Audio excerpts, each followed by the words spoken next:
नमस्कार, बहुत बहुत स्वागत और अभिनंदन आप सभी का द डिबेट में। मैं ब्रजेश मिश्रा हूं और कोरोना वायरस पूरी मानवता के लिए एक बड़े खतरे के तौर पर सामने है। कोरोना वायरस ने पूरी दुनिया की व्यवस्था को ठप कर दिया है। देश दुनिया ही नहीं, भारत ही नहीं, उत्तर प्रदेश ही नहीं, हमारे आपके शहर ही नहीं, दुनिया का हर कोना कोरोना वायरस से बहुत ही बुरी तरह से प्रभावित है। दक्षिण अमेरिका का एक देश है इक्वाडोर। यहाँ हालात इतने ज़्यादा बिगड़ चुके हैं, सरकार का सिस्टम फेल हो गया है, पब्लिक हेल्थ सिस्टम वहाँ पर धराशायी हो गया है। वहाँ पर बड़ी तादाद में कोरोना वायरस से लोग मारे गए हैं। वहाँ पर सरकारी अस्पताल हो या प्राइवेट, वहाँ इलाज लगभग ना के बराबर है। हालात कुछ ऐसे, आज इंटरनेशनल मीडिया में कुछ इस तरह के वीडियोज़ वहाँ चल रहे थे जो बेहद डरावने, खौफनाक और लोगों को डर से भर देने वाले हैं। वहाँ लाशें सड़कों पर पड़ी हुई हैं, कारों में पड़ी हुई हैं, एम्बुलेंस में लाशें पड़ी हुई हैं, लोगों को ट्रीटमेंट नहीं मिल पा रहा है। कोरोना वायरस ने इक्वाडोर को बुरी तरह से अपनी गिरफ्त में ले लिया है। ये गरीब देश है जो शायद अपने लोगों को बेहतर इलाज की सुविधा उपलब्ध नहीं करा पा रहा है और समय रहते यहाँ पर इंतजामात नहीं हुए, उसका खामियाजा इक्वाडोर भुगत रहा है। ईश्वर का धन्यवाद है कि अभी तक भारत में स्थितियाँ हमारे नियंत्रण से बाहर नहीं हुई हैं। आज जो रिपोर्ट है वो बताती है कि हमारे यहाँ मामले 17,656 के आसपास बढ़ गए, यानी हम 18,000 की तरफ बढ़ रहे हैं और भारत में मरने वालों की संख्या भी करीब 560 के आसपास पहुंच चुकी है। 560 हमारे यहाँ डेथ अब तक रिपोर्ट हो चुकी हैं। ये सरकारी आंकड़ा है। उत्तर प्रदेश में भी ग्राफ घटने के बजाय या ग्राफ फ्लैट होने के बजाय लगातार बढ़ रहा है और यूपी में आज फिर 84 नए केसेस मिले हैं और यूपी में केसेस की संख्या अब 1184 हो गई है और 18 लोगों की मृत्यु उत्तर प्रदेश में रिपोर्ट हो चुकी है। हम संपूर्ण लॉकडाउन में हैं, उसके बावजूद कोरोना वायरस के केस लगातार बढ़ते जा रहे हैं और हमारे यहाँ दिनों दिन नए केसेस का मिलना ये बताता है कि ट्रांसमिशन इसका रुका नहीं है और लोगों के बीच ये फैल रहा है। कल्पना करिए कि अगर हम लॉकडाउन में नहीं होते तो हमारे क्या हालात होते, और लॉकडाउन की इस अवधि में जितना आक्रामक तरीके से हमें टेस्ट करना चाहिए, क्या हम उस टेस्टिंग में जा रहे हैं, ये भी एक गंभीर प्रश्न है। 23 मार्च से जब से हम लॉकडाउन की पोजीशन में, उसके बाद से लेकर अब तक उत्तर प्रदेश में करीब 34,000 टेस्ट अब तक हो पाए हैं, जिनमें कुछ के रिजल्ट भी अभी अवेटेड हैं। हमें टेस्ट लगातार बढ़ाना होगा, तभी हम संक्रमित लोगों को सोसाइटी से बाहर करके, आइसोलेट करके उनका इलाज कर पाएंगे और उनको और असंक्रमित लोगों को अलग कर पाएंगे। ये दुनिया भर के हालात हैं। 23 मार्च को जब यूपी में लॉकडाउन अनाउंस हुआ था, उस वक्त यहाँ पर महज 32 केस थे, 32। उसके बाद आज है 20 अप्रैल और आज की डेट में 1184 मामले हो गए हैं। यानी ये ग्राफ घटने की बजाय लगातार बढ़ रहा है। पूरी दुनिया में बढ़ रहा है। पूरी दुनिया में तकरीबन हम 24.5 लाख के आसपास की आबादी अब तक संक्रमित हो चुकी है और तकरीबन 1,67,000 लोग कोरोना वायरस से मारे जा चुके हैं। ये कोई डर फैलाने की बात नहीं है, लेकिन ये खतरनाक बात है। कोरोना वायरस हमारे आपके बीच है और ये खतरा न तो टला है और ना अभी कोई टलने वाला है। लिहाजा आप सबकी सतर्कता, आप सबकी गंभीरता इसको रोक पाएगी, यही एक महत्वपूर्ण कारक है। अब जब हम लॉकडाउन में हैं, दुनिया भर की परिस्थिति बेहद बिगड़ रही है। अब तक 4 महीने से ज़्यादा का वक्त हो गया है। कल डॉक्टर नरेश त्रिहन भी थे, मैंने उनसे पूछा भी था कि कोई दवा विकसित हुई, कोई वैक्सीन विकसित हुई। जवाब था नहीं। दुनिया का कोई मुल्क, यहाँ तक कि अमेरिका भी, जिसके यहाँ 40,000 से ज़्यादा मौतें रिपोर्ट हो चुकी हैं, उनके पास भी कोरोना से लड़ने की कोई वैक्सीन नहीं है। लिहाजा बचाव ही इसका सर्वश्रेष्ठ इलाज है कि हम कैसे बचाव करें और ज़्यादा से ज़्यादा टेस्ट करें। ये हमारे ऊपर निर्भर करता है। डराना आपको मकसद नहीं है, लेकिन दुनिया भर की तस्वीर और हकीकत आपको पता रहना चाहिए कि भाई दुनिया भर में क्या चल रहा है, दुनिया भर के मुल्क इस हालात से कैसे निपट रहे हैं। और जिसको ये लगता है कि आने वाले 3 मई को, 10 मई को, 15 मई या 20 मई तक कोरोना वायरस ख़त्म हो जाएगा, तो ये आपकी भारी गलतफहमी है। जर्मनी की चांसलर ने अभी पिछले दिनों स्टेटमेंट दिया था कि उनको इस संक्रमण रोकने में अक्टूबर तक का वक्त लग सकता है। जर्मनी जैसा मुल्क, जिसके पास दुनिया की सर्वश्रेष्ठ इलाज की सुविधाएं हों, उनको इतना टाइम लग सकता है। तो भारत जैसे देशों में अगर हम घर के भीतर रहेंगे तभी इसको रोक पाएंगे। ये हमारी पहली बड़ी चिंता है। भारत 3-4 फ्रंट पे एक साथ लड़ रहा है। पहला तो कोरोना से लड़ रहा है, दूसरा भारत भूख से लड़ रहा है, तीसरा भारत बेरोजगारी से लड़ रहा है और चौथा हमारे यहाँ सामान्य कामकाज, दैनिक आजीविका चलाने वाले जो लोग हैं, जो भुखमरी का संकट जिनके समक्ष आने वाले कुछ समय में खड़ा हो सकता है, हम उनकी लड़ाई लड़ रहे हैं। क्योंकि हम संपूर्ण लॉकडाउन में हैं, एक विकासशील देश है, हमारी अर्थव्यवस्था इतनी अच्छी नहीं है, लिहाजा हमको मल्टी फ्रंट पर इस तरह की लड़ाइयाँ लड़नी पड़ रही हैं। हम बचेंगे कैसे, एक बड़ा सवाल है। सरकारों के पास इसके क्या कोई ठोस उपाय हैं? तो अभी कोई ठोस उपाय नहीं है। अभी डिस्ट्रिक्ट टू डिस्ट्रिक्ट या केस टू केस बेसिस पे हम उसको हैंडल कर रहे हैं। सम टाइम बड़ा कन्फ्यूजन भी हो रहा है कि क्या खुल रहा है, क्या बंद हो रहा है। हम लॉकडाउन में होम डिलीवरी की व्यवस्था को बेहतर करने के बजाय हमने एक गलत फैसला किया था कि हमने मार्केट ओपन कर दी हैं। ये एक गलत फैसला है, जिसके कारण सोशल डिस्टेंसिंग के नियमों का पालन नहीं हो पा रहा है। लेकिन हमने खोला है क्योंकि हम होम डिलीवरी की व्यवस्था को अब तक इतने दिनों के बाद भी बहुत बेहतर नहीं कर पाए। तो आने वाले वक्त में हमारे समक्ष चुनौतियाँ किस प्रकार की हैं, दुनिया किस मुहाने पर खड़ी है, संकट कितना बड़ा है और हम आप कैसे बचें। भारत जैसे विकासशील देश जिनकी अर्थव्यवस्था भी नाजुक दौर में हो, वो देश कोरोना से कैसे लड़ें। दुनिया में यूनाइटेड नेशन हो, यूरोपियन यूनियन हो, ये सब नाकाम हो चुके लोग हैं। इन्होंने दुनिया को में मदद पहुंचाने के बजाय ये अपनी अपनी लड़ाइयों में व्यस्त हैं। दुनिया का कोई मुल्क एक दूसरे को मदद नहीं कर पा रहा, क्योंकि हर कोई उसी मुसीबत से जूझ रहा है। 1-2 महीनों के भीतर दुनिया में हालात कितने बदल गए हैं, उसका एक छोटा सा उदाहरण आपको देना चाहता हूँ। 2 महीने क्रूड ऑयल यानी जो कच्चा तेल है जिसका हम आप इस्तेमाल करते हैं, ये तकरीबन $35 $40 प्रति बैरल के आसपास था। और आज शाम को अभी जब मार्केट क्लोज हुई है तो $10 प्रति बैरल के आसपास ये तेल बिक रहा है। यानी तेल पानी से भी सस्ता है। अब तो शायद ये भी वक्त होगा कि आप सिर्फ ट्रांसपोर्ट कर लीजिए, बाकी तेल फ्री ले जाइए। हो सकता है कुछ ऐसे भी हालात दुनिया में तैयार हो जाएं। तो यानी पूरी दुनिया अर्थव्यवस्था के भयावह मंदी की तरफ भी बढ़ रही है। ये भी एक गंभीर चिंता का विषय है। आज इसी डिबेट को हम आगे बढ़ाएंगे और इस जितनी भी चुनौतियां हैं इन पर एक सामूहिक चर्चा करेंगे। मेरे साथ डॉक्टर दीपक दीवान मौजूद हैं, हरीशचंद्र श्रीवास्तव जी इस कार्यक्रम में हैं, ताहिरा हसन जी भी इस कार्यक्रम में जुड़ चुकी हैं, रोहित अग्रवाल, वेदभूषण शर्मा जी मेरे साथ दिल्ली पुलिस से हैं और बीरेन सिंह जी हमारे स्टेट हेड। बहुत स्वागत और धन्यवाद। हम लोग एक ग्लोबल पर्सपेक्टिव, एक नेशनल पर्सपेक्टिव, एक स्टेट पर्सपेक्टिव, तीनों पर चर्चा करेंगे और आप सबकी राय लेंगे, मशवरा लेंगे कि इस भयानक संकट से उत्तर प्रदेश, देश, दुनिया कैसे बाहर आए। हरीश जी, सरकारों के पास कोई ठोस प्लान है? क्योंकि हम इतने अमीर लोग नहीं हैं, हमारी अर्थव्यवस्था इतनी मजबूत नहीं है कि हम करोड़ों लोगों को लॉकडाउन में डालकर बैठाए रहें और इनको फीड करते रहें। ये बहुत दिनों तक चलेगा नहीं। सरकारों के पास कोई ठोस प्लान इसका है? आप तो बहुत एग्रेसिवली अभी टेस्टिंग भी नहीं कर पा रहे हैं। नहीं, ये बात आपकी सही है कि जो टेस्टिंग कैपेसिटी है, जो महामारी का जो संकट है उसके सापेक्ष हमारी कैपेसिटी बहुत कम है।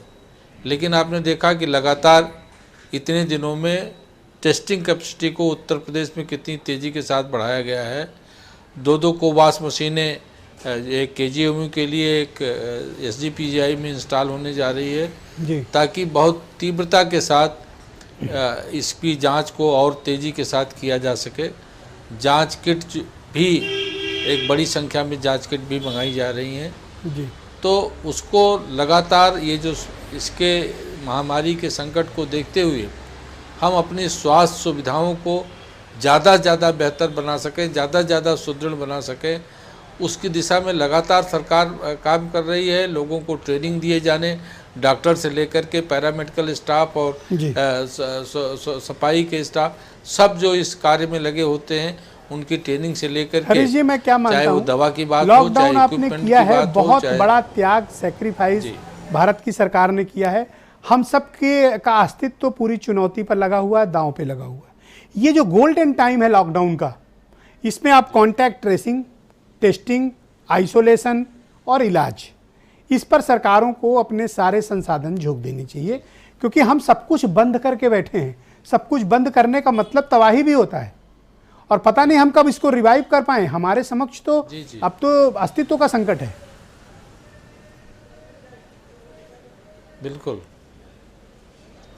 नहीं, लेकिन देखिए सरकार की चेष्टा में, सरकार के प्रयास में कोई कमी नहीं। जहां एक मरीज मिलता है, इसका एक संक्रमित मिलता है, उसकी कॉन्ट्रैक्ट ट्रेसिंग से लेकर के उनको फॉलो अप करने से लेके सरकार का तंत्र पूरी तरह से इसको समर्पित है। परंतु दिक्कत क्या है कि कई लोग अपनी इस कॉन्ट्रैक्ट को छिपाते हैं और बाद में पता लगता है कि वो सब्जी बेच रहे थे और वो संक्रमित निकले और उनको कहीं कॉन्टैक्ट हुआ था। तो दिक्कत ये है कि लोग जो अभी भी इस महामारी के इतने बड़े संकट को देखते हुए भी अपने कॉन्टैक्ट को छिपाते हैं, जिसके कारण उनकी जांच नहीं हो पाती। अभी तक गनीमत यह है उत्तर प्रदेश में कि जो मैन टू मैन कॉन्टैक्ट के कारण ही ये लोग संक्रमित पाए जा रहे हैं जी। और छिपाने के कारण पता लगता है कि एक आदमी सैकड़ों लोगों को वायरस दे देता है। तो लगातार उनकी ट्रेसिंग करना, उनको टेस्ट करना, तो इस पे ये कंटेन कैसे हो सके, लगातार सरकार का प्रयास ये है। और संभवतः अब तक ये कंटेन भी हो गया होता अगर कुछ लोगों ने इसका एक मूर्खतापूर्ण मजाक न बनाया होता और अपनी उसी इसके अपने कांटेक्ट को ताहिरा हसन जी मेरे साथ मौजूद हैं। लोग बड़ी संख्या में ताहिरा जी मैं आपको बताना चाहता हूं, बल्कि आप तो अगर वो अपनी पहचान को या कांटेक्ट को बता देते तो संभवतः इतना बड़ा संकट न खड़ा होता। ऑलराइट ताहिरा जी, 23 मार्च को जब हम लॉकडाउन अनाउंस कर रहे थे भारत में, तब उस वक्त उत्तर प्रदेश में महज 32 केस थे।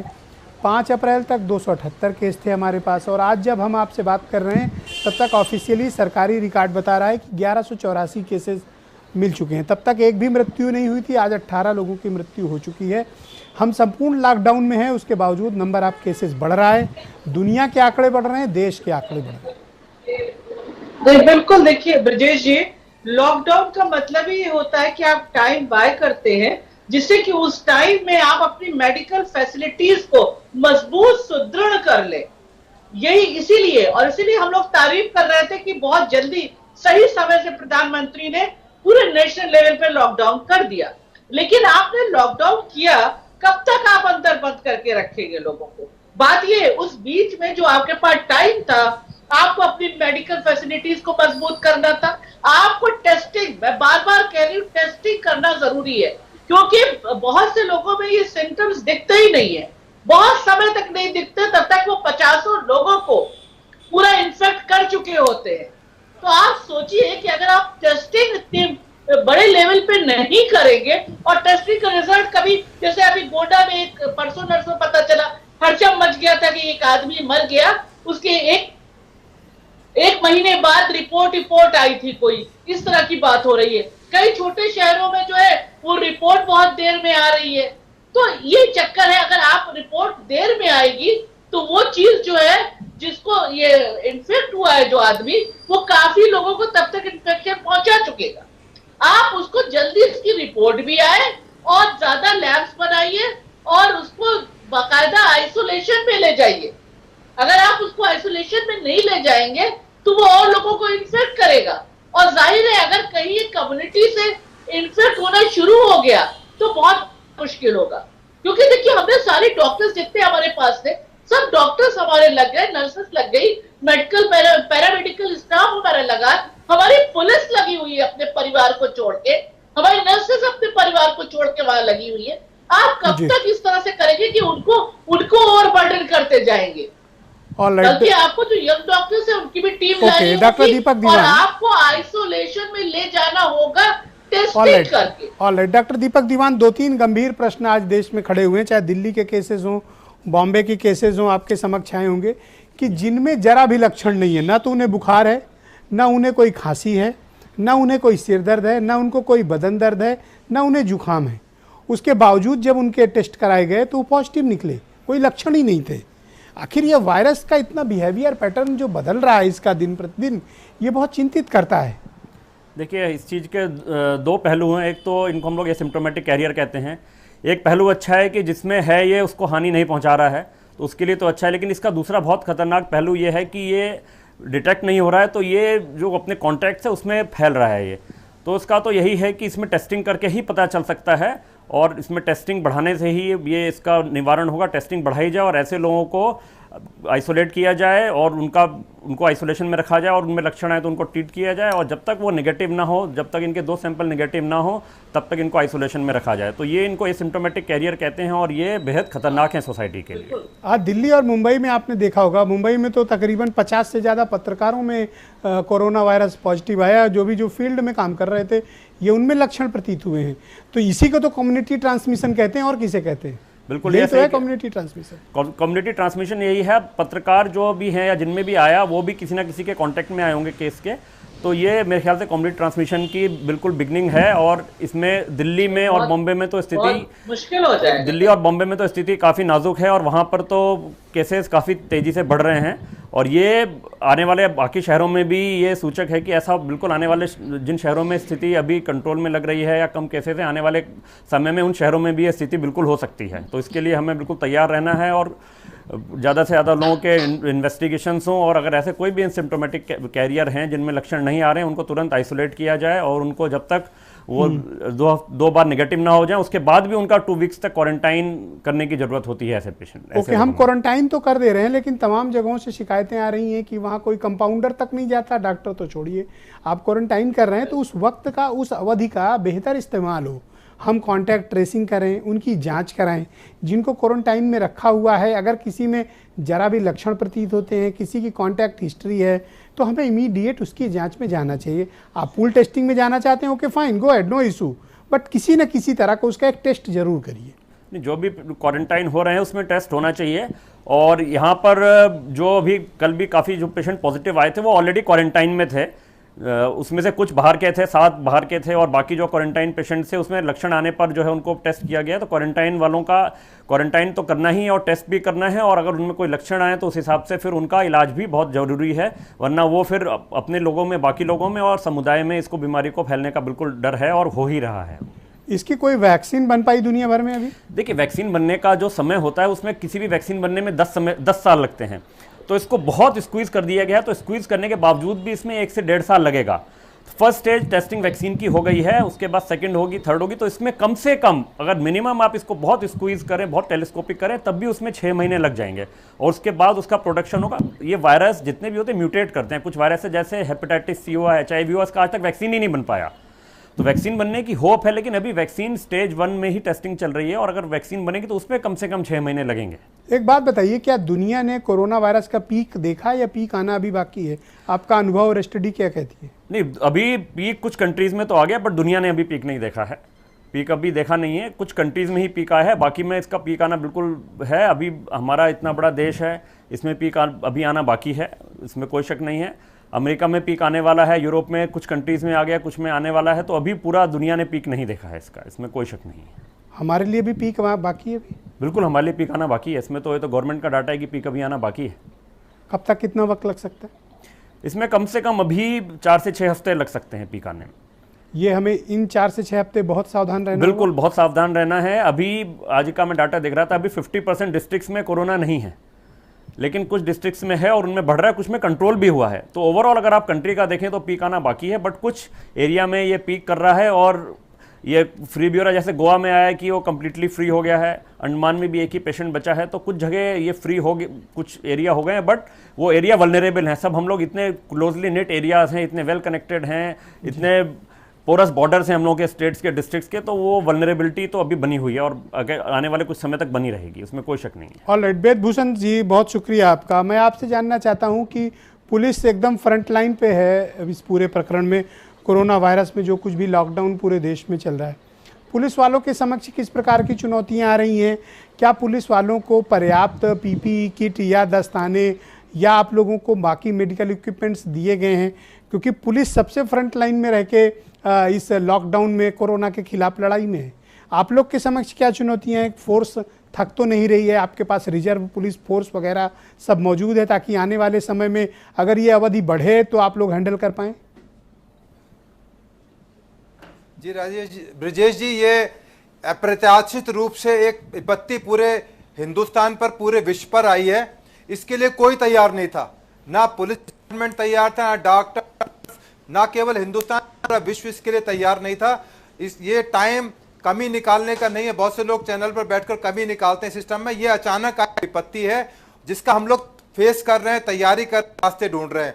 जहां तक पुलिस का संबंध है, पुलिस एक फर्स्ट रेस्पॉन्डर के रूप में इसमें काम करती है, और जिस तरह से पुलिस के खुद उसके विक्टिम हो रहे हैं, वायरस के विक्टिम हो रहे हैं। दिल्ली में आप देखेंगे, मेरे पास में ही यहाँ पर चांदनी महल एरिया है, पूरा थाना इन्फेक्टेड हो गया। उसके अलावा एक मॉडल टाउन पुलिस कॉलोनी है, वहां पुलिस वाला अपने घर गया, पुलिस कॉलोनी के अंदर आया। ये बीमारी एक ऐसी बीमारी है, ना खाकी से डरती है, ना डॉक्टर के इंजेक्शन से डरती है, केवल ये सोशल डिस्टेंसिंग से डरती है, जिसके लिए पूरी दुनिया को, पूरे हिंदुस्तान को, हम सब लोगों को मानसिक रूप से तैयार होना होगा। कुछ ऐसा वर्ग है समाज के अंदर, मैं नाम नहीं लेना चाहता, जो इन चीजों को समझने के लिए जानते हुए तैयार नहीं है। केवल उनका यह कहना है कि ऊपर वाले ने ये हमको विपत्ति दी है, इसे ऊपर वाला ही ठीक करेगा, जबकि ऐसा नहीं है। मैं आप एग्जांपल देता हूं, एक छोटा सा कंट्री है साइप्रस। मैं यूनाइटेड नेशंस मिशन के अंदर भारत सरकार की तरफ से वहां पर पोस्टिंग रही थी मेरी। उस कंट्री के अंदर इतने समझदार लिटरेट लोग हैं, और वहां भी मुस्लिम्स हैं। मैं आपको एक चीज बताऊं, 1/3 कंट्री पर मुस्लिम है, बाकी पर ग्रीक क्रिश्चियंस रहते हैं। यदि किसी को दूध लेने के लिए घर से बाहर कदम रखना है, तो पहले वहां के लोकल थाने को सूचना देगा कि मैं 2 थैली दूध लेने जा रहा हूं, या मुझे का सामान लेने के लिए, ग्रोसरी लेने के लिए जाना है। जब तक थाने से परमिशन नहीं आएगी, वो घर से बाहर कदम नहीं निकालेगा। परंतु हिंदुस्तान में एक फैशन बन गया है मार्केट जाना, घूमना फिरना, बेवजह जाना। वजह हो जाओ। अभी 22 तारीख से रमजान आ रही है, हमारे लिए टेस्टिंग टाइम है। 22 तारीख को सब उम्मीद कर रहे हैं कि शायद जिस बिरादरी की बात कर रहा हूं वो इस बात को समझें कि ठीक है, रमजान बहुत पाक मौका है, पूरे हिंदुस्तान, पूरे वर्ल्ड में जहां भी हमारे मुस्लिम्स हैं उनको मनाना चाहिए। पर हालात की गंभीरता को देखें। यदि इस लॉकडाउन को खोल दिया गया और यदि वो सारे सड़कों पर आ गए, तो जो उसकी जो भीषणता है, उसकी जो बर्बरता है, मतलब समझ से परे है। एक मेरी चिंता और है, पुलिस डिपार्टमेंट को लेकर है। पूरे देश भर के पुलिस डिपार्टमेंट का कंसर्न है कि आप फ्रंट लाइन पे काम कर रहे हैं, 12-12, 14-14, 18-18, 20-20 घंटे पुलिस डिपार्टमेंट काम कर रहा है, और ये कब तक चलेगा अभी नहीं पता। क्या बैकअप में हमारे पास इस तरह के अरेंजमेंट्स राज्यों में हैं कि अगर एक फोर्स हमें हटानी पड़े तो दूसरी हमने कुछ रिजर्व में व्यवस्था कर रखी है उसकी? और जा रहे हैं दिल्ली का, यस गो अहेड, क्योंकि बैरक्स खाली करा ली गई हैं आसपास के। और मेरा संपर्क उनसे टूट गया है, वेद भूषण जी से।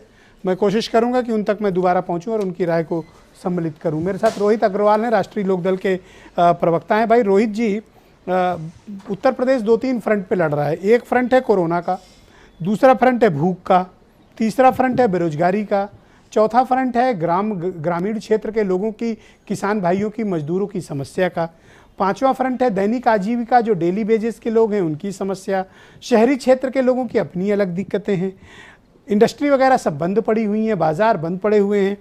आखिर इस लॉकडाउन की अवधि में हमें जो काम करने चाहिए, सरकारें उसके लिए तैयार हैं? उनके पास कोई ठोस प्लान है या नहीं है? देखिए, मैं आपको एक चीज़ सबसे क्लियर करना चाहूँगा कि ये जो जितने फ्रंट्स आपने बताए हैं, इसमें से ज़्यादातर फ्रंट से देश काफ़ी टाइम से लड़ रहा है।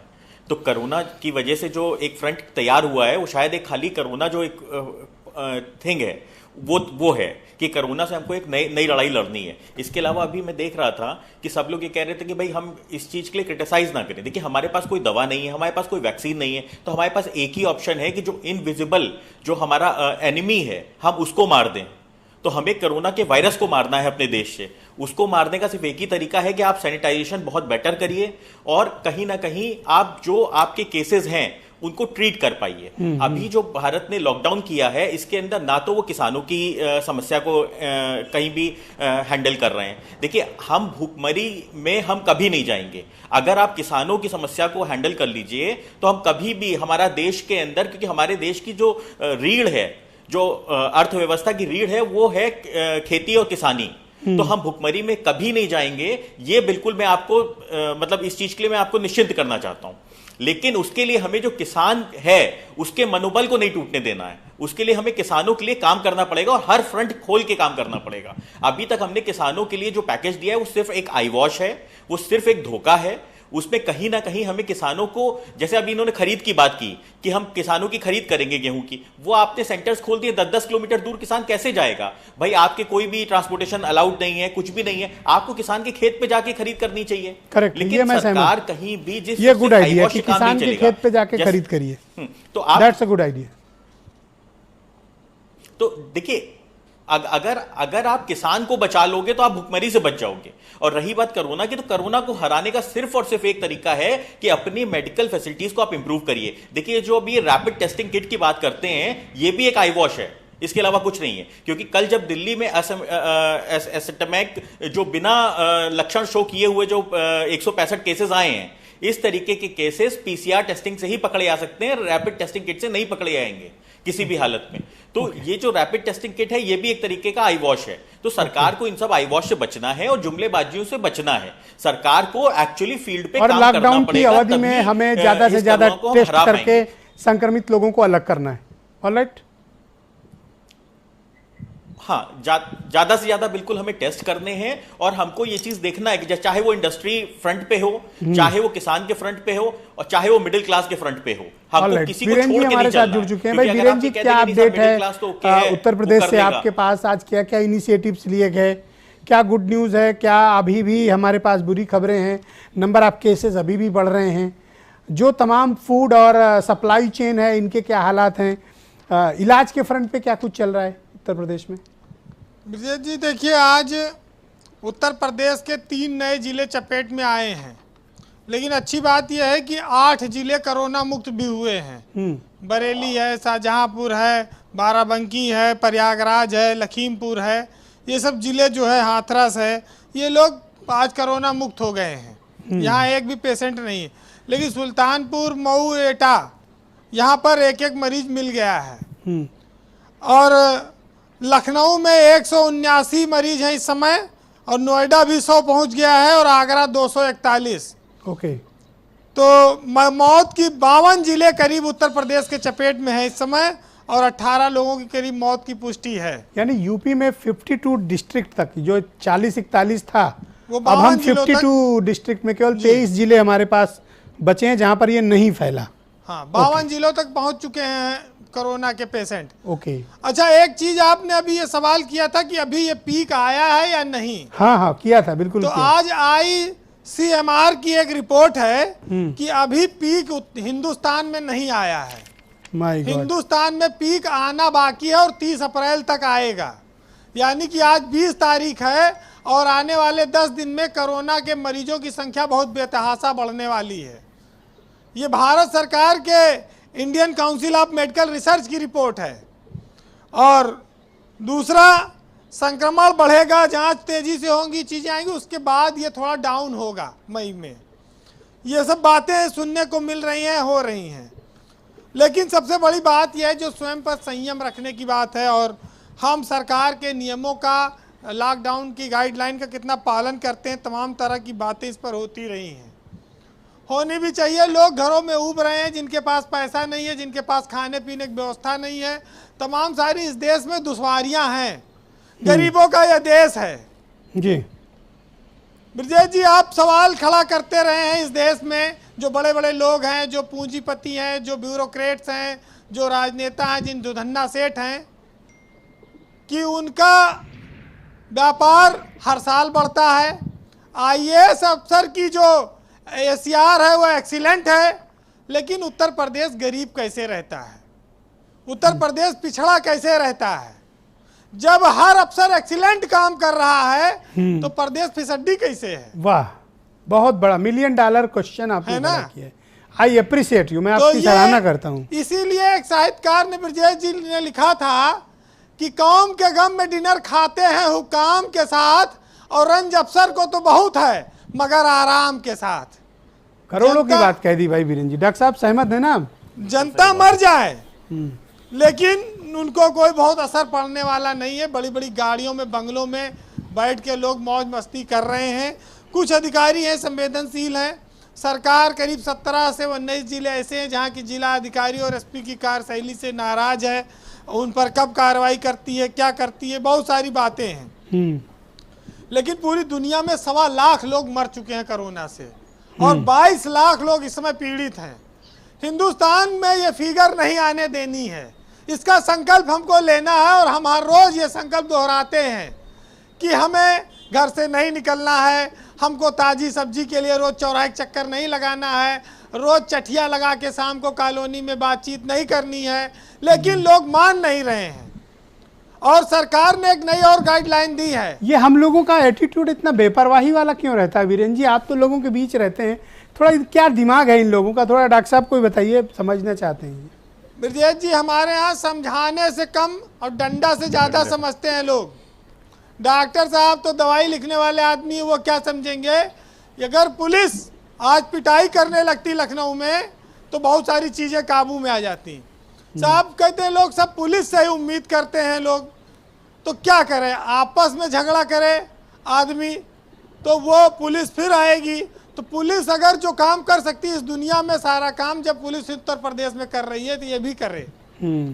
और हम लोग, हमारे यहाँ कोई माने, कोई तम्बाकू खाने के लिए परेशान है, ब्रजेश जी गली गली घूम रहा है, कोई कह रहा है कहीं 2 घूंट पीने को मिल जाए, कोई कह रहा है चाय सवेरे। अभी इस पे मैं क्या तो बोलूँ, अब ये तो निजी लोगों के शौक हैं, इस पे क्या कहा जाए? अरे शर्मा का चाय का होटल लखनऊ बंद है, कितने लोगन के सुबह से जो है वो अपने टॉयलेट नहीं जा पाते, कितने लोग ताजी हवा नहीं खा पा रहे हैं।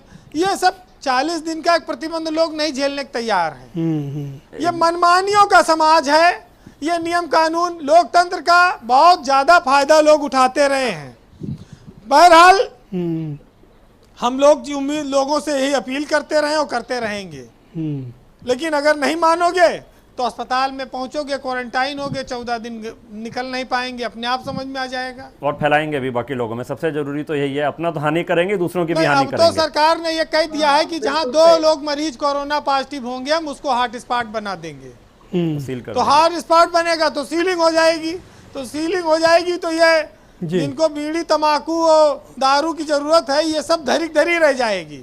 ताजी सब्जी भी नहीं मिलेगी। कुछ स्टेट्स ने तंबाकू भी बैन कर दिया, क्योंकि तंबाकू खाने के बाद थूकने से भी वायरस फैलता है। तो कुछ स्टेट्स ने तंबाकू बैन कर दिया और पब्लिक स्पिटिंग भी बैन कर दिया, उस पर बहुत बड़ा फाइन भी लगाया है। तो ये भी एक इम्पोर्टेंट है कि तंबाकू भी जब बैन लग गया वीरेन जी, खा रहे हैं लोग या कॉलोनियों में कैसे? मतलब अभी पकड़ा जा रहा है, लोग कोशिश कर रहे हैं, महंगे दामों पर भी मंगा रहे हैं, खाने की पूरी कोशिश है।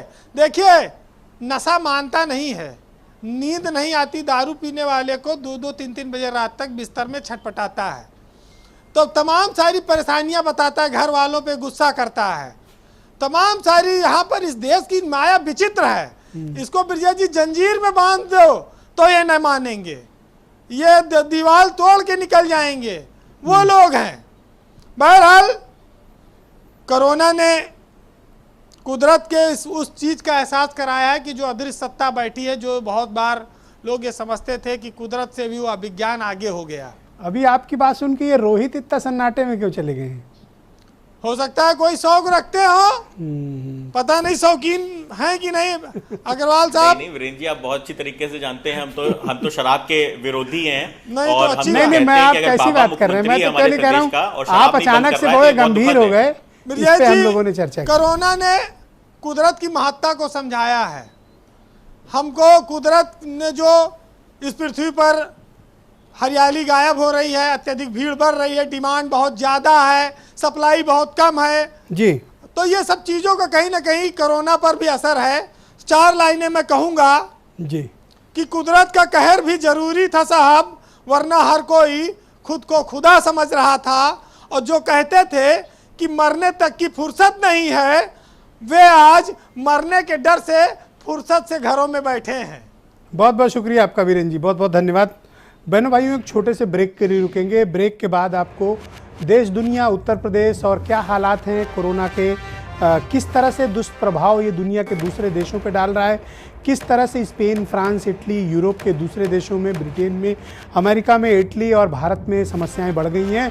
यहाँ तक कि रूस में जो पिछले हफ्ते महज 12,000 केसेस मिले थे, वो बढ़कर अब 48,000 के आसपास पहुँच रहे हैं। कोरोना वायरस का विस्तार लगातार हो रहा है और ये पूरी दुनिया को अपनी चपेट में ले चुका है। एक छोटा सा ब्रेक, तुरंत लौटेंगे।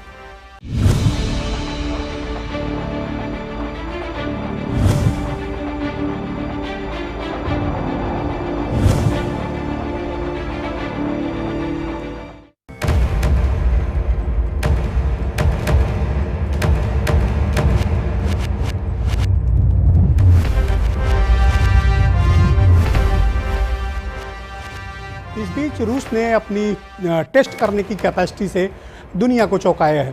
रूस ने पिछले कुछ हफ्ते के भीतर 20 लाख से ज़्यादा कोरोना वायरस के टेस्ट करके अपनी लेबोरेटरीज की क्षमता को एक बार फिर से दिखाया है। ये जर्मनी से ज़्यादा टेस्ट कर लिए हैं रूस ने, और अब तक उसके यहाँ 47,000 से ज़्यादा कोरोना वायरस के केसेस पाए जा चुके हैं। रूस में इस वक्त टेस्ट करने की तादाद अचानक उन्होंने बहुत ज़्यादा बढ़ा दी है, क्योंकि ये बात सरकारों को समझ में आ रही है कि टेस्ट के अलावा कोई विकल्प नहीं है। हमें संक्रमित मरीजों को सोसाइटी से अलग करके, आइसोलेट करके उन्हें इलाज या फिर उन्हें जो कुछ भी क्वारंटाइन या जैसी भी व्यवस्थाएं हैं हमें तत्काल देनी पड़ेगी, क्योंकि एक भी मरीज अगर सोसाइटी के भीतर छूट गया तो वो देश दुनिया ही नहीं पूरी मानवता के लिए एक बड़ा खतरा है। अब तक जो सूचना है उसके मुताबिक 40 लाख से ज़्यादा टेस्ट अमेरिका कर चुका है और 18 लाख से ज़्यादा टेस्ट जर्मनी कर चुका है। टेस्ट करने की क्षमताओं में लगातार वृद्धि हो रही है। उत्तर प्रदेश में अब तक हम तकरीबन 34,000 टेस्ट कर पाए हैं और देश भर में तकरीबन हमारे टेस्ट करने की संख्या 3 से 3.5 लाख के बीच है। भारत को इस लॉकडाउन की अवधि में टेस्टिंग कैपेसिटी को दूसरे देशों के मुकाबले बहुत तेज़ी से बढ़ाने की ज़रूरत है, क्योंकि लॉकडाउन का एक एक घंटा ही नहीं बल्कि एक एक सेकंड हमारे लिए बहुत कीमती है, क्योंकि हमने अपनी पूरी अर्थव्यवस्था, सारा इंफ्रास्ट्रक्चर, सारी इंडस्ट्रीज और सब कुछ बंद करके बैठे हैं। हमें एक एक सेकंड हमारे लिए भारी पड़ रहा है, घंटा नहीं बल्कि सेकंड्स हमारे लिए काफ़ी भारी पड़ रहे हैं। लिहाजा इस अवधि का, इस दौरान लॉकडाउन का बहुत बेहतर, बहुत एग्रेसिव टेस्ट प्रक्रिया में भारत को जाने की आवश्यकता है। हरीश चंद्र श्रीवास्तव जी, क्या आप इस तथ्य से सहमत हैं कि हमें टेस्टिंग की प्रक्रिया को और तेज किया जाना चाहिए? बिल्कुल सहमत हैं और पूरी सरकार इसके लिए कार्य भी कर रही है और सभी ये मानते हैं, जो विशेषज्ञ हैं और जो विशेषज्ञों की राय सुनते हैं, सबको सब इस बात को समझते हैं कि टेस्टिंग कैपेसिटी बढ़ा करके हम ज़्यादा से ज़्यादा इन केसेज को ट्रैक कर सकते हैं और उनको इलाज करके कोरोना मुक्त कर सकते हैं। परंतु जहाँ तक सरकार का सवाल है, वो अपने संसाधनों के अनुकूल उस कैपेसिटी को भी बढ़ा रही है जी। और ताहिरा जी भी बात कह रही थी, लेकिन इसके लिए, इसकी टेस्टिंग के लिए भी ट्रेंड स्टाफ होता है, तो रातों रात उनको ट्रेंड कर पाना, उतनी स्टाफ की कैपेसिटी बढ़ा पाना भी एक दिक्कत तलब होता है। लेकिन सरकार उस लिहाज से भी लगातार उन क्षमताओं को विकसित कर रही है कि ज़्यादा से ज़्यादा लोगों की हम टेस्टिंग कर सकें, और इसीलिए जो एक कोबास मशीनें जो KGOME और SGPI में इंस्टॉल होने जा रही हैं, इनसे हज़ारों की संख्या में इसकी टेस्टिंग और तेज़ी के साथ हो सकेगी और जितनी जल्दी से जल्दी हो सकता है उत्तर प्रदेश को कोरोना मुक्त कराया जा सकता है। एक समस्या और है, कोरोना की समस्या से तो हम पीड़ित हैं ही। देखिए, जो डेली वेजेस लोग हैं, चाहे वो शहरी क्षेत्र में हो, अर्बन एरिया में, सेमी अर्बन एरिया में हो, ग्रामीण क्षेत्र में हो, मजदूर हो, किसान हो, सबके समक्ष रोजी रोटी का संकट है। विशेष तौर पर उन लोगों के जो दिहाड़ी मजदूर हैं, जिनको रोज़ कमाते रोज़ खाते थे, आज उनका सब कुछ बंद है। सरकार की किन्हीं स्कीम में भी वो आच्छादित नहीं है। ये वो बेचारे इस वक्त कहाँ हैं, किस हाल में, हमें नहीं पता। हो सकता है कि सरकारी सिस्टम को ये पता हो। हमें कुछ और दयालुता दिखा के सरकारों को अपनी योजनाओं में कुछ विस्तार करके और बेहतर करने की आवश्यकता है। ब्रजेश जी, लगातार सरकार उस बारे में सोच भी रही है और कर भी रही है, और ये जो कई नदियों को, मनरेगा मजदूरों को, ये जो नदियां हैं 7-8 नदियों की उसमें कार्यों में लगाया गया है कि नदियों के प्रवाह को अविरल निर्मल बनाया जा सके, और जहाँ जहाँ कई जगह ऐसी नदियाँ भी हैं जो लुप्त सी हो रही हैं, उनको पुनर्जीवित करने की दिशा में काम उनको दिया जा रहा है, और वो भी इस शर्त के साथ कि सोशल डिस्टेंसिंग का पालन करते हुए उस काम को करेंगे। इसके अलावा खेती के काम को, रोहित अग्रवाल जी ने सवाल उठाया था, खेती किसानी के काम को पूरी छूट दी गई है सरकार द्वारा, मंडियाँ खोली गई हैं, उनके साधन के मंडी तक आने जाने की साधन को, गले अनाज को ले जाने की पूरी छूट है, और सरकार ने ये भी व्यवस्था दिया है, और प्राइवेट जो आढ़ती हैं उनको भी ये व्यवस्था दी है कि वो किसान के खेत पे जाकर के अनाज का खरीद कर सकते हैं, लेकिन न्यूनतम दर MSP होनी चाहिए, ये शर्त उसके साथ लगाई है। अर्बन एरिया में ताहिरा जी, किस तरह के चैलेंजेस हैं मजदूरों की समस्याओं, इलाज के तौर पर, स्वास्थ्य के क्षेत्र में क्या चैलेंजेस हैं, लोगों के खाने पीने के क्या चैलेंजेस हैं, जो स्ट्रीट वेंडर्स हैं, दैनिक दिहाड़ी मजदूर हैं, कर्मचारी हैं, काम करने वाले लोग हैं, इनके समक्ष किस तरह की चुनौतियां हैं? बहुत देखिए, डोमेस्टिक हेल्पर्स जो हैं वो भी आजकल लोगों ने अपने घर में नहीं उनको बुला रहे हैं। तो उनसे बार बार मेरी भी ये उनसे रिक्वेस्ट रहती है, अपील रहती है कि भाई आप उनके पैसे ना काटिए, उनको पैसे देते रहिए, क्योंकि देखिए बहुत ज्यादा क्राइसिस में है। और खासकर मैं हरीश जी से कहना चाहूंगी कि लेबर डिपार्टमेंट को भी थोड़ा इसमें करना होगा कि जो हमारा निर्माण मजदूर है जिसका रजिस्ट्रेशन है हरीश जी, उसको लेबर डिपार्टमेंट थोड़ा उनके रहने और भोजन का इनका इंतजाम देखे, क्योंकि ये भी बड़ा बड़ा जंग हमारे लखनऊ में है निर्माण मजदूर का।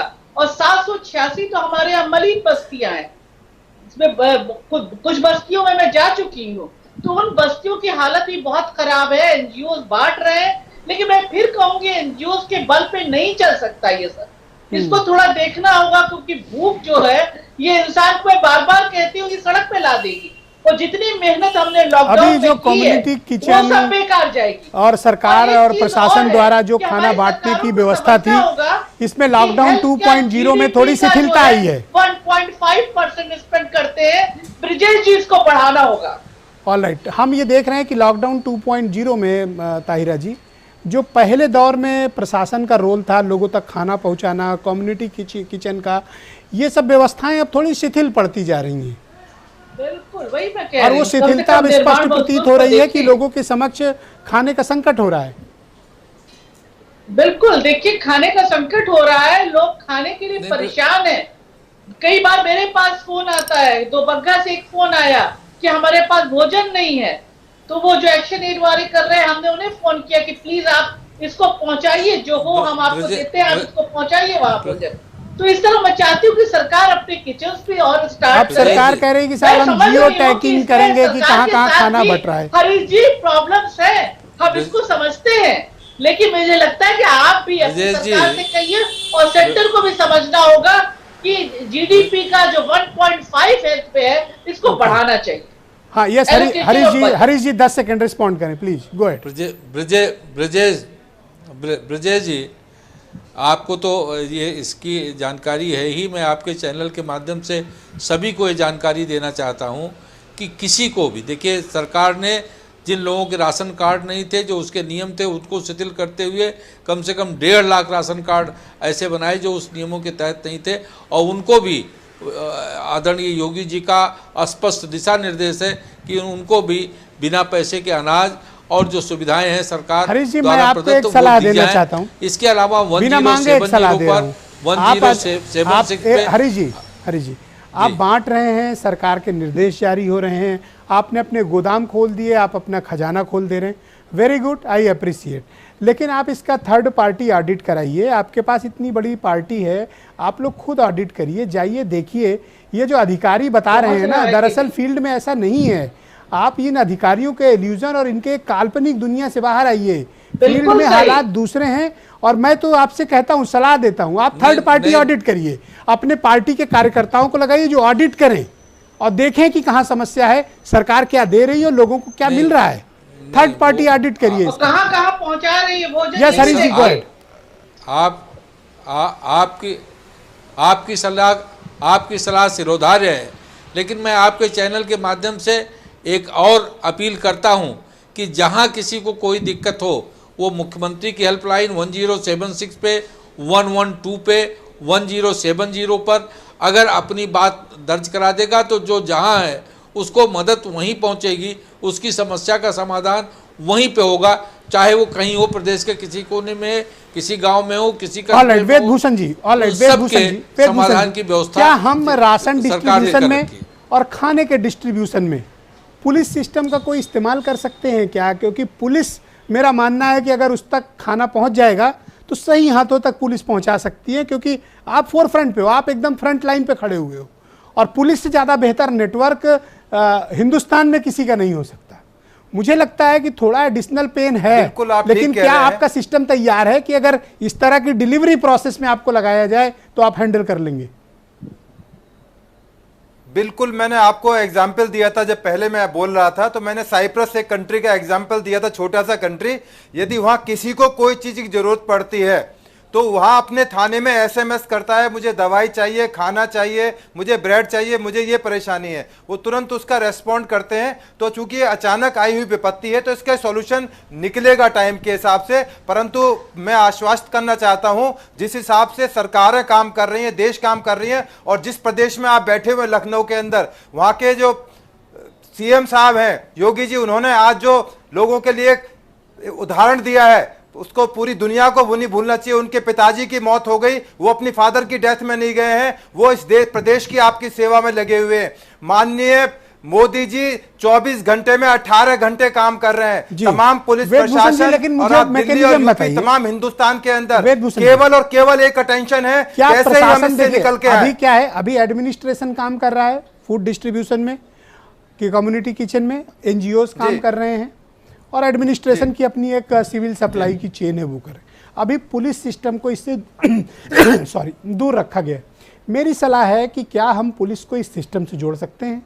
क्या पुलिस और एडमिनिस्ट्रेशन मिलकर एक कोई फार्मूला दे सकते हैं? जोड़ सकते हैं, क्योंकि पुलिस ही एक ऐसा डिपार्टमेंट है जो जनता के डायरेक्ट कम्युनिकेशन में आता है। पुलिस के पास में पूरे हिंदुस्तान के अंदर 100 नंबर की फैसिलिटीज है, कोई भी कॉल कर सकता है, फर्स्ट रेस्पॉन्डर है, किसी को भूख लग रही है, खाना नहीं है, वो कॉल कर सकते हैं। तो ये धीरे धीरे कनेक्ट होंगे, क्योंकि अब ये लगता नहीं कि जल्दी से ये लॉकडाउन खत्म होगा, इसके बढ़ने की संभावना है। तो ये एक्सप्लोर करने की जरूरत है कि पुलिस को हम ज्यादा से ज्यादा कैसे रेस्पॉन्डर बनाएं, खाने की फैसिलिटी दी जाए, क्योंकि 24/7 एक यही डिपार्टमेंट है, खाना 24 घंटे पूरे हिंदुस्तान में आप भी सलाह से सहमत हो सकते हैं कि हम ये फूड डिस्ट्रीब्यूशन और सप्लाई चेन को पुलिस के साथ जोड़ दें? मुझे लगता है कि पुलिस चूंकि फ्रंट लाइन पे है, वो बेहतर तरीके से रिस्पॉन्ड करेगी और सही जगहों तक, सही हाथों तक चीजें पहुंच पाएंगी, जो प्रशासन किन्हीं वजहों से नहीं पहुंचा पा रहा। विजय जी, बिल्कुल आप ठीक कह रहे हैं और आपकी सलाह बिल्कुल ठीक है, और आपकी सलाह हमेशा ठीक ही होती है। जो भी आप सलाह देते हैं, अगर सरकार उन पर कार्यान्वित कर ले तो मुझे लगता है बड़ी समस्याएं प्रदेश की खत्म हो जाएंगी। लेकिन समस्या ये है कि जो जमीनी हकीकत है वो बहुत अलग है। अभी हरीश जी को मैं इंटरप्ट नहीं करना चाहता था, मैंने नहीं किया, क्योंकि वो कुछ नंबर्स वगैरह बता रहे थे, तो मुझे लगा शायद किसी के काम आ जाए वो। लेकिन सच्चाई कुछ और है। सच्चाई ये है कि आप 112 पे कॉल करिए, इंगेज जाता है। सच्चाई ये है कि भाजपा के कार्यकर्ता कम्युनिटी किचन से पैकेट उठा के लेके जाते हैं और छाट के लोगों को पैकेट बांटते हैं। ये शिकायतें आई है मेरे पास। सच्चाई ये है कि लोग भूखे, मतलब इनके पास कोई डेटा नहीं है। जो दिहाड़ी मजदूर जो आपने बात की थी, इन्होंने बड़ी सफाई से उसको घुमा दिया बात को हरीश जी ने। इनके पास कोई जो ठेला लगाने वाला, खुमचा लगाने वाला, आपके पास गलत आती है, कोई डेटा इनके पास नहीं। रोहित जी कि इनको, रोहित जी खुद डायल करके देखिए, एक काम करें ना, डायल करके देखिए, मैं कहता हूं राष्ट्रीय लोकदल के कार्यकर्ता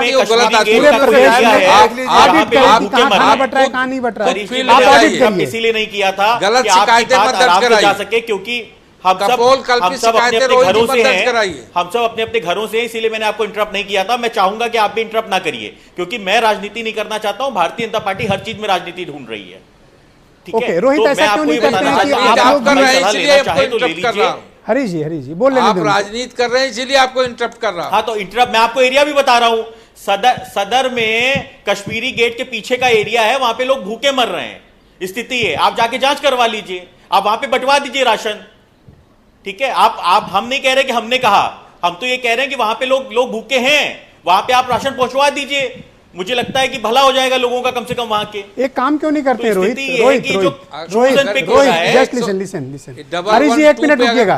हरीश जी, 70 डायल किया होगा, मैं निवेदन करता हूं, 1 सेकंड के लिए रुक जाए आप। रोहित, ऐसा क्यों नहीं करते कि आपकी पार्टी के पास भी काफी कार्यकर्ता हैं, आप एक थर्ड पार्टी ऑडिट करिए, चाहे लखनऊ के मोहल्ले हो, चाहे मेरठ हो, बुलंदशहर हो, जहाँ जहाँ आपकी पार्टी के कार्यकर्ताओं का घनत्व तो ज़्यादा है या ज़्यादा है, आप सोशल डिस्टेंसिंग का पालन करके या प्रशासन के साथ कोऑर्डिनेट करके एक थर्ड पार्टी ऑडिट करिए।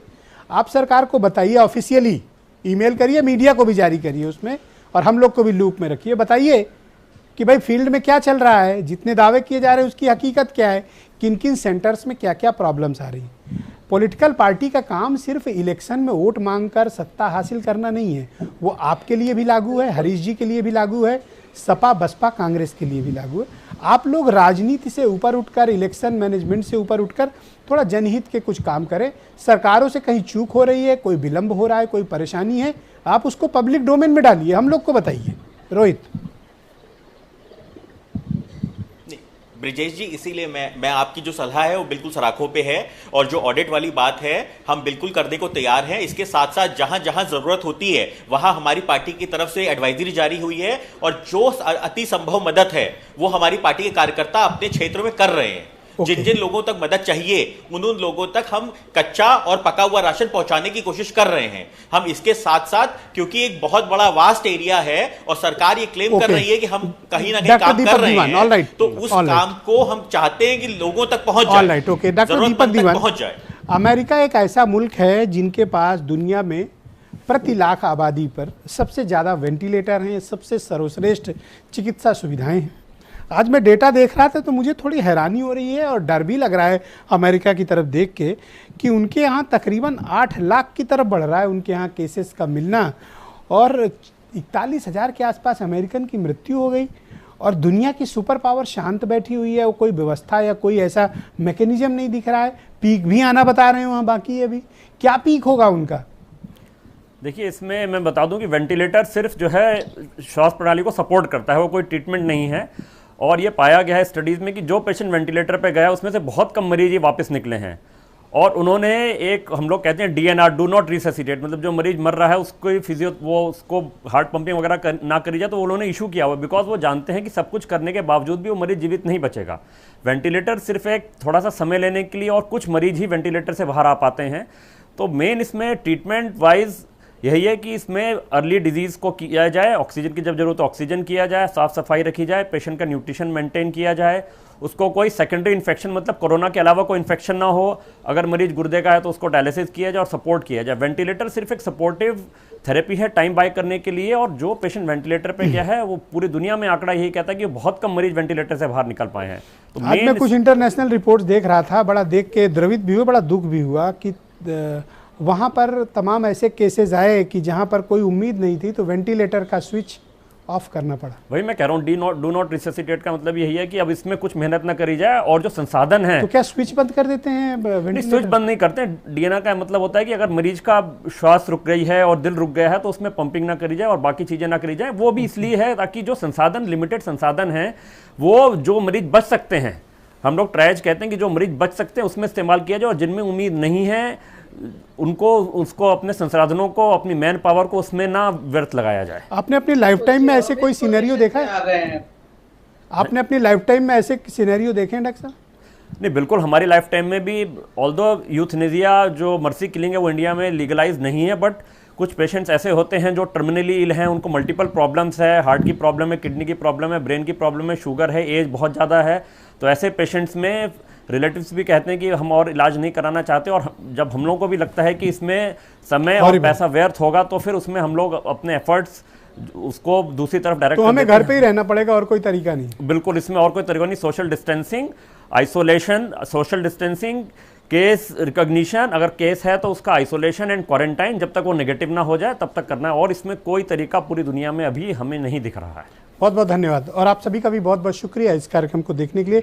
उम्मीद है कि आप सभी फिजिकल डिस्टेंसिंग के नियमों का पालन करेंगे, अपने घरों के भीतर रहेंगे, हाथ लगातार धुलते रहेंगे, भारत सरकार के स्वास्थ्य विभाग की गाइडलाइंस का पालन करेंगे, और कृपया घरों से मत निकलिए क्योंकि भारत में पीक आना अभी बाकी है।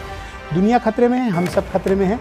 संपूर्ण लॉकडाउन के बावजूद उत्तर प्रदेश और देश भर में कोरोना वायरस केसेस के मामले मिलते जा रहे हैं, और हमारे यहाँ मृत्यु की संख्या भी लगातार बढ़ती जा रही है। अब तक करीब 570 के आसपास मृत्यु पूरे देश भर में रिपोर्ट हो चुकी है। अभी भारत में पीक आना बाकी है, हम अपने घरों में रहेंगे, ज़रूर बचेंगे, न निकलिए, न किसी को निकलने दीजिए। बहुत बहुत धन्यवाद, थैंक यू।